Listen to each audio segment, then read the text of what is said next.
Well, good morning. I see you all got the memo that I was preaching and nobody showed up today, so appreciate that.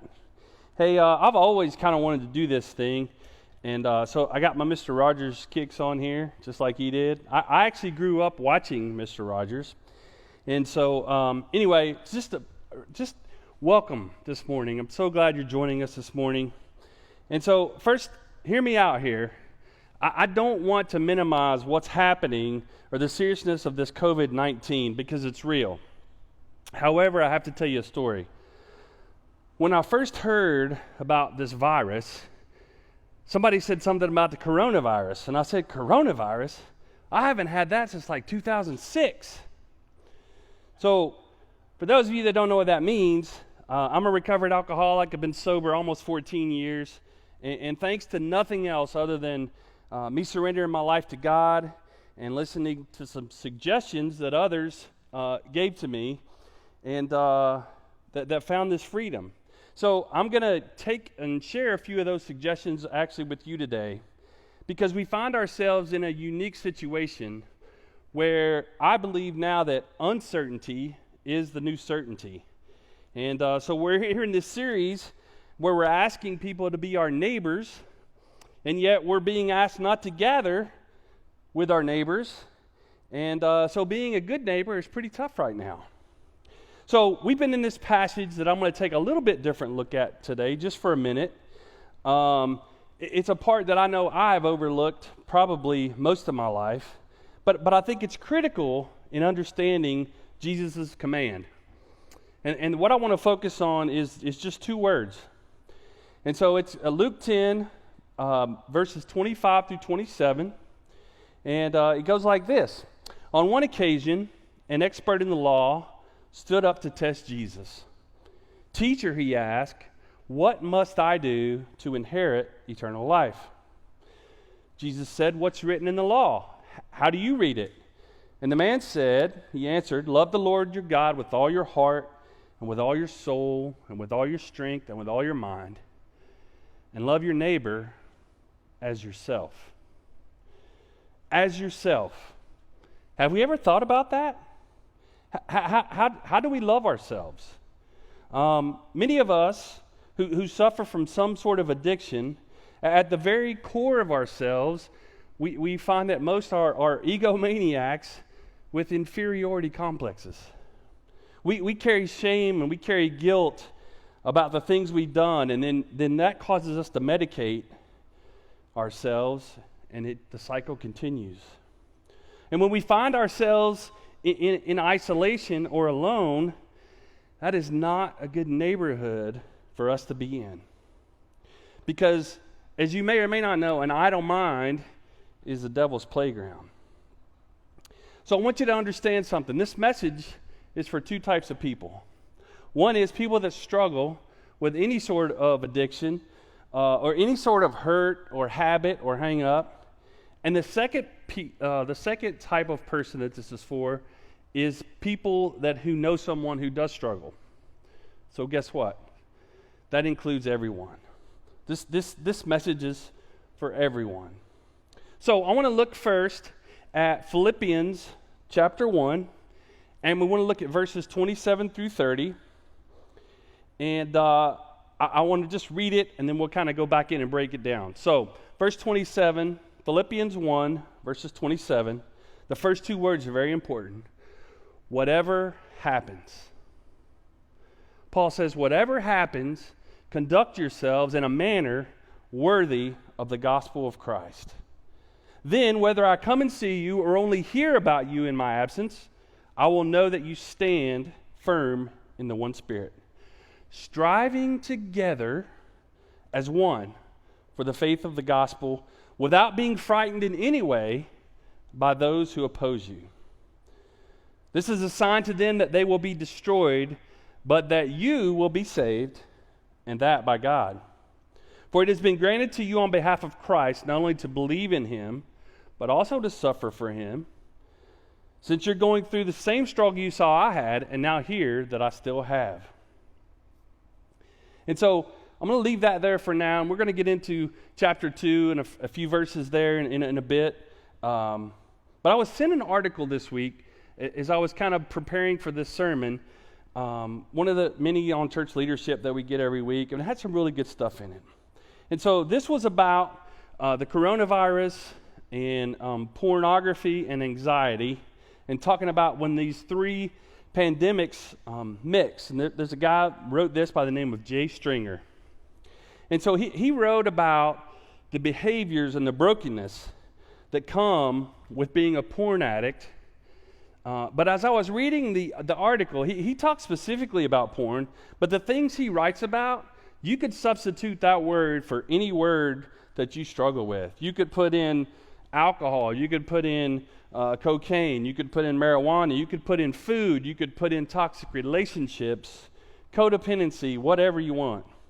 But here's what Jay says in this article, and I quote him here. In the research I completed for my book, Unwanted, I found that when a person lacked a clear sense of purpose, they were 7 times more likely to increase the amount of porn they watched. So again, without a sense of purpose, you could insert your vice here. People are 7 times more likely to increase the amount of alcohol they drink if they have no sense of purpose. It's crucial to understand that a lack of purpose drives us to porn. Again, if you want to fight, don't fight to eliminate whatever it is you're struggling with.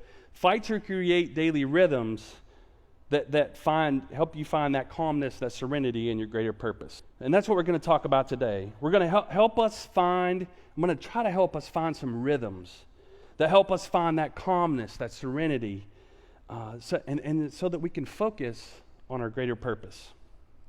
Now, the great news about the things I'm going to share with you today is these are not just for the times that we find ourselves in today. These are things that you should and hopefully will adopt into your daily life. And so I'm going to talk to you about 4 things. I'm going to give you 4 suggestions of things that you can do. Now, these are just suggestions, all right? But let me tell you about suggestions. Pulling a ripcord on your parachute is just a suggestion, okay? So, do with it what you will. So before I really start preaching, I want to empathize with you just a little bit. And the isolation that we find ourselves in, the social distancing, no gatherings of 10 or more people, these things can bring out the worst in us. Isolating us with people possibly that bring on not good things that we think about, isolating us with triggers, things that have the potential to send us back into our addictions. It can send us back into a depression. If we fight depression, being alone is awful when you're depressed. This isolation has a way of cutting us off from our support. Those of us that struggle with addiction, we're cut off from our support meetings. So we have a choice. We could sit and wallow in it and whine about it. We could sit on our pity pots and we could feel sorry for ourselves. We can give into these fears, and we can decide just to give up and use whatever vice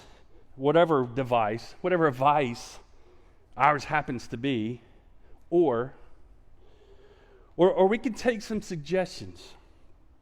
We can make up our minds to love ourselves and to love our neighbors in the best way that we can under the circumstances that we find. We can decide to fill our days with good. Now, it may not be the way you want it to be. Things may not be the way it's always been, which brings us to the first thing that you're going to have to understand and really swallow, and that is the first thing is acceptance. In Philippians it says, whatever happens, conduct yourselves in a manner worthy of the gospel of Christ. In other words, during the corona pandemic, during your job loss, during the economic crash, during all these things that will happen to you throughout your life, whatever happens, don't be fooled into thinking that just because you're a Christian or you're a new Christian that your life is just going to be a bunch of Skittles and fairies, because it's not. As a matter of fact, it could be just the opposite. In the Philippians that we read there in verse 29 where Paul says, "For it has been granted to you on behalf of Christ, not only to believe in him, but also to suffer for him." John 16:33 says, "I have told you these things so that in me you may have peace. In this world you will have trouble, but take heart, I have overcome the world."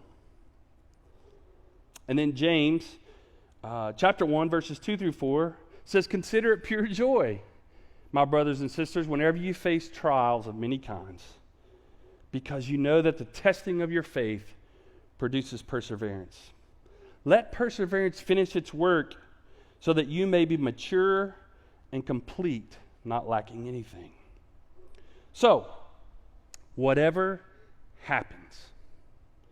One of my favorite passages in the AA Big Book is on page 417, and it used to make me so mad I couldn't stand it. Now I love it.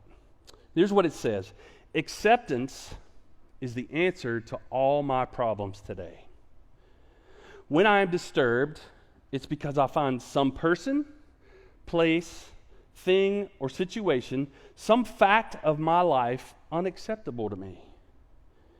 And I can find no serenity until I accept that person, place, thing, or situation as being exactly the way it is supposed to be at that moment, because nothing, absolutely nothing, happens in God's world by mistake.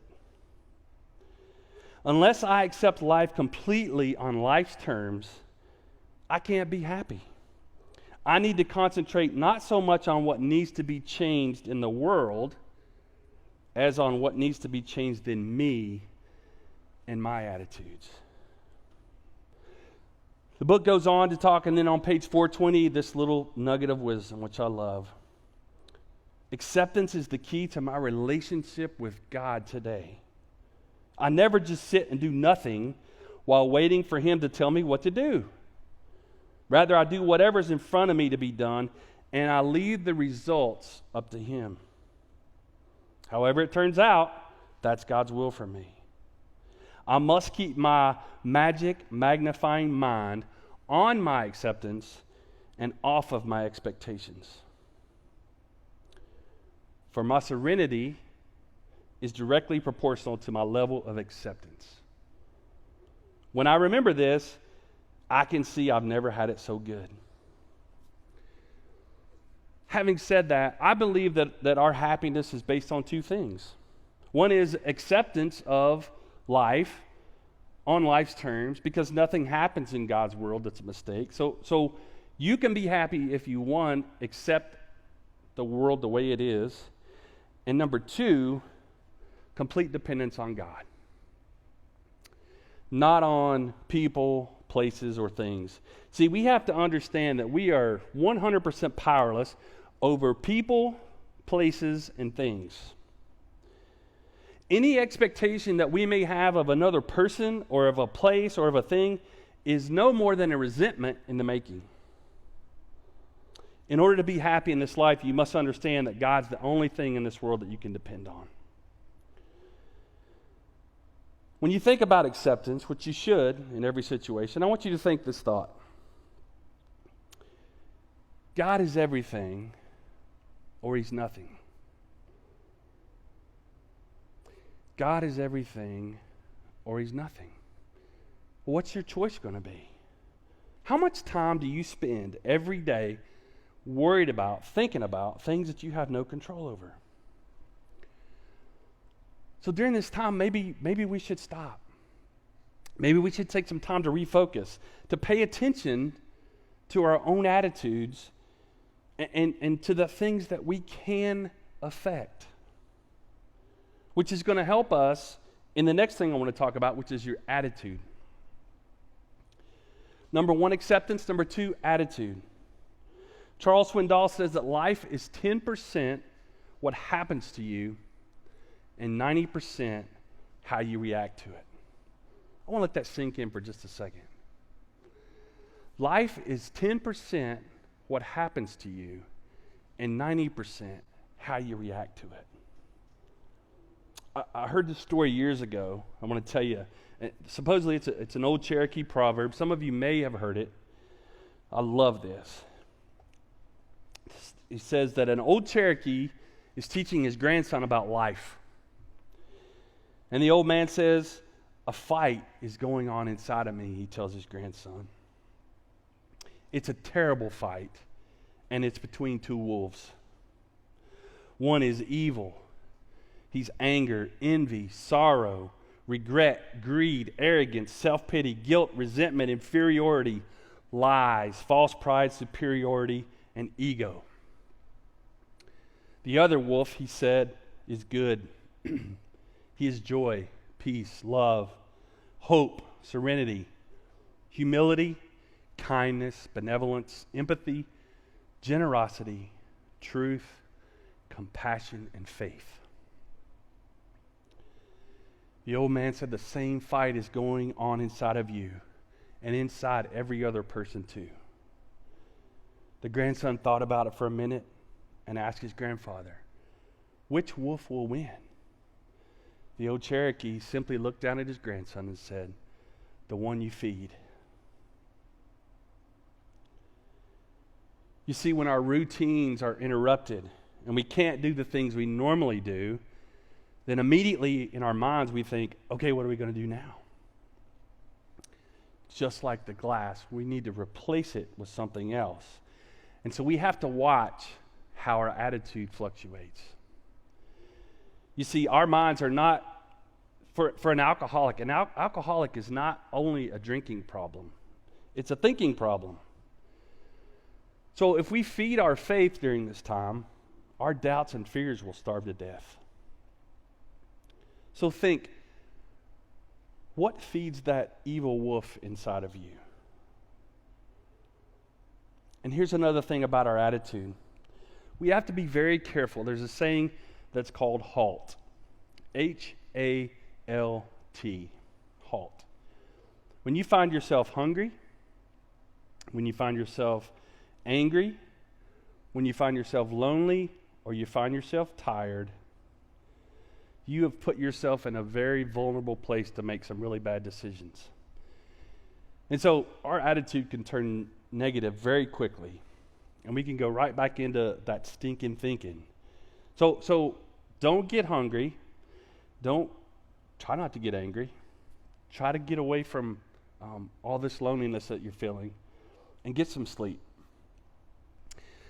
The attitude is, and I know this is cliche, but I know some of you, most of you probably remember the "What Would Jesus Do" bracelets. Believe it or not, when I find myself in a situation at times, I often think, WWJD, what would Jesus do? Now, I know some of you probably think, WWJD, what would Jack do? Okay. What would Jesus do? Or what would Jack do? Probably very similar in most situations. So, what would Jesus do? But I want to share with something that was life-changing for me. This suggestion has really changed my life. And so, here's the deal. If something happens to me that makes me angry or makes me uncomfortable, then the first thing I do, and this may sound so silly to you, but it's so true, is I'll pause. See, I know me well enough to know that the first thing that comes to my mind, one, I shouldn't say it, and two, I probably shouldn't do it. It's probably not the right choice for me. So I've learned that when I'm agitated, I pause. And then after a short pause, I'm able to analyze that situation and to make an educated decision about how I'm going to react. And so the second part of that is, once I pause, then I have to think very quickly, is this a big deal? And I go a little deeper with that. Is this going to be a big deal in a month? Is this going to be a big deal in 2 hours? Is this going to be a big deal in 6 months, a year? Probably not. And so if the answer is no, which it normally is, I just choose not to react. The next part of this is you've got to allow someone in your life to get close to you and hold you accountable. So, someone in your life that loves you enough that you can develop what I call a contract to confront. In other words, you have to have this person in your life who knows you, you know them, and if they see you're getting off course a little bit, you have to give them the permission to call you out on it. And this is not easy to do, but it's extremely important to all of us to have that person in our lives where you can go and you can say, look, man, I love you, but we have to have this agreement that if I see you going this way, you have to be okay with me calling you out on it. This is biblical. So who's that person for you, especially in the times that we're living in? Who is that person in your life that you will allow to do that to you? Which takes us to the third point, which is assimilate. Assimilate maybe seem kind of a weird word, but it's also the perfect word. To assimilate means to incorporate or to integrate or absorb. And so there's no better time to assimilate some new things into our lives. And one of the things that we must assimilate or integrate into our lives is other people. Again, we talked earlier about how it's tough to be a neighbor. You got to be 6 feet away if you're in the same room and only 10 people. But you have to understand life is not meant to be done alone. We weren't created for it. We need each other. You see, I need you most of all because you need me. And the opposite is true. You need me because I need you. That's going to take some of you a minute to get that. But we have got to allow others to have a transparent picture into our lives. Now again, this is obviously very difficult with the way we're living today. But in order to protect ourselves and protect others and our friends and our family, we've got to allow people in. It's difficult, but I didn't say impossible. Because I'm a big believer in this. If something is important to you, you'll find a way. If it's not, you'll find an excuse. So let's go back to chapter 1 real quick in Paul's letter in Philippians. He writes at the end of verse 27, going into verse 28, that we should be striving together as one without being frightened. Now, can you imagine how tough it was back in Paul's day to strive together? Because Paul was in prison when he wrote this letter. So you remember when you were a kid and maybe you had a pen pal or a boyfriend or girlfriend and you would write letters and you would, every day, you'd run to the mailbox and you'd check the mailbox, see if something was there. It's like this, except it was much worse. See, Paul would write a letter and he'd have to wait weeks for a reply. But here's the thing, just writing that letter, him being able to communicate helped him immensely. So even writing letters or writing something, writing an email, writing a text has helped us communicate for centuries. Now the people in the church at Philippi didn't have Facebook, they didn't have Instagram, they didn't have Snapchat, they didn't have TikTok. There's absolutely no excuse today that we can't communicate, for the most part, almost instantaneously. We've got to stay connected. Now, when we communicate, it has to be two-way. And here's what I want to challenge you. In this communication, one, pick up the phone. If you're like me and you need help, that phone weighs 1,000 pounds. But if you've got something you want to tell somebody about, you pick that phone up and it doesn't weigh anything, does it? So in these times, when we're all vulnerable, you got to pick that phone up. FaceTime. Most of you know what FaceTime is. It's a wonderful application for what the days that we're living in. And so here's where I want to challenge you, though. When we're communicating with people, it has to be two-way and it has to be real. It has to be honest. It can't be this surface level stuff. Are you really sharing with people where you are? Really? How you're doing? How you're feeling? Are you willing to ask for help if you need it? Are you willing to listen? I mean, really listen.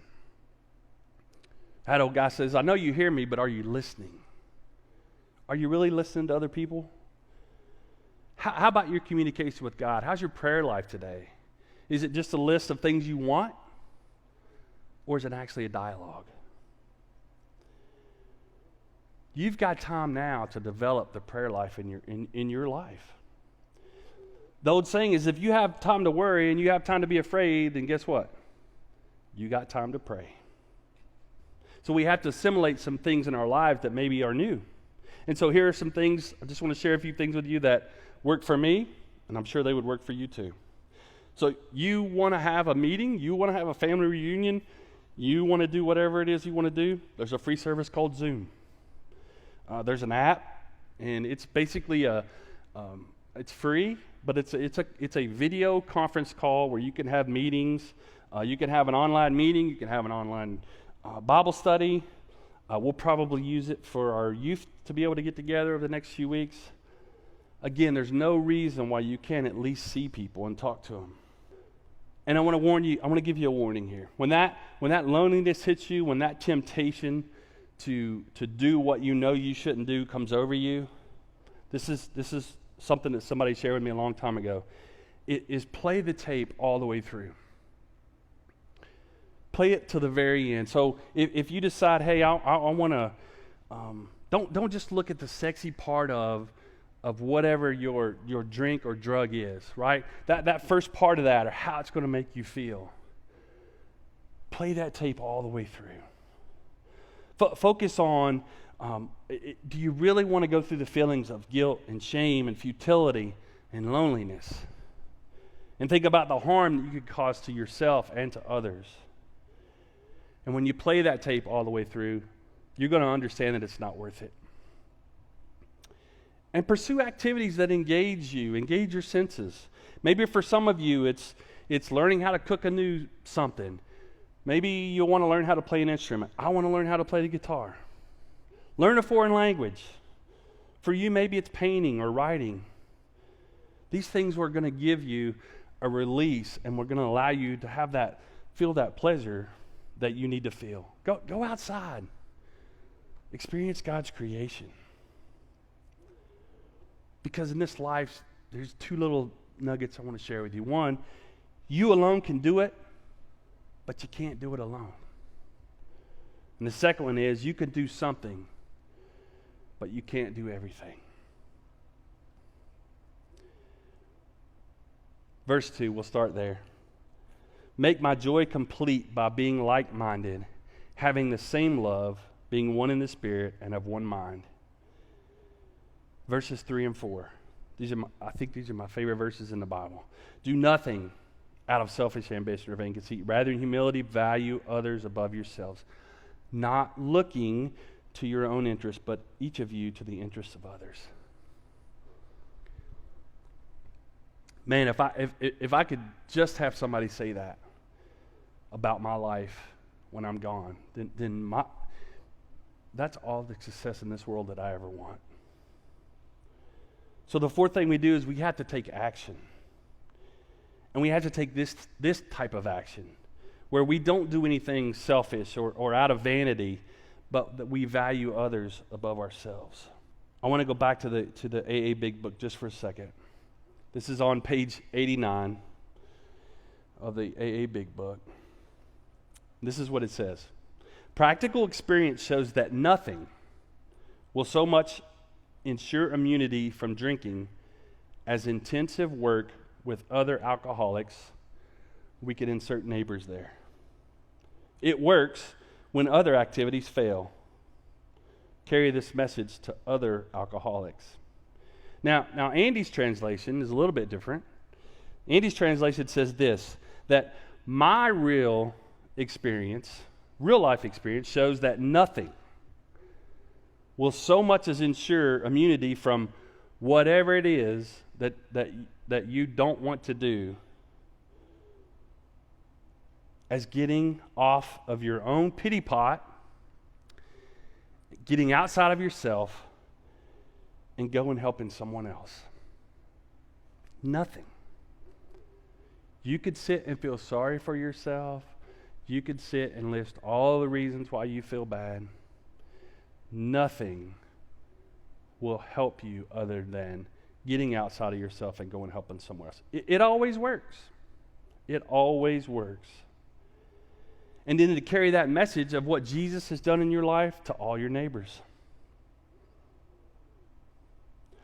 Finally, on page 97, helping others is the foundation stone of your recovery. Or we could insert, helping others is the foundation stone of your being a good neighbor. This is what the book says. A kindly act once in a while isn't enough. You have to act the way the Good Samaritan did every day if need be. It may mean the loss of many nights' sleep, great interference with your pleasures, interruptions to your business. It may mean sharing your money, your home. It may mean a lot of things. But nothing will ensure you not falling back into a bad habit than helping others. Now, being a good neighbor is messy. I'm sure the Good Samaritan got messy. So today you have a choice. You get to choose whether you want to live in faith or you want to live in fear. See, I believe that you're either, in one moment or the other, you're either living in one or the other. I don't think you can be living in both. You're either leaning on faith or you're leaning on fear. So I want to leave you with this one example that I think all of us can really relate to. Because most of us have music on our phones, whether you use iTunes, Google Play, Spotify, Pandora, Tidal, whatever it is, whatever music service you use. If you don't hear anything else I've said so far this morning, I want you to hear this. Each and every day, you wake up with the same 24 hours that everybody else has. When you wake up, you have a choice of what playlist you're going to listen to that day. You get to choose which songs are going to be going through your head all day. So you can choose to listen to songs that help you to understand acceptance, that give you a positive attitude. You can listen to music that will assimilate good things into your life and to help you act in ways that benefit others, that make you want to act the way Jesus would, that make people want to be your neighbor. Or you could choose a playlist that has to do with whining and grumbling, complaining songs that make you feel sorry for yourself, for where you're at. You can listen to music that make your attitude stink, songs that make you resentful, songs that make you think about the old ways, songs where you can manufacture misery in your own head, songs that make you want to act out, songs that put you in a bad place, songs that will make people want to walk the other way when they see you coming. Today, tomorrow, if we have tomorrow, you have a choice to make. Which playlist will you choose? Which wolf will you feed? Because whatever happens, whatever we're having to go through, whatever happens, conduct yourselves in a manner worthy of the gospel of Christ. Let's pray.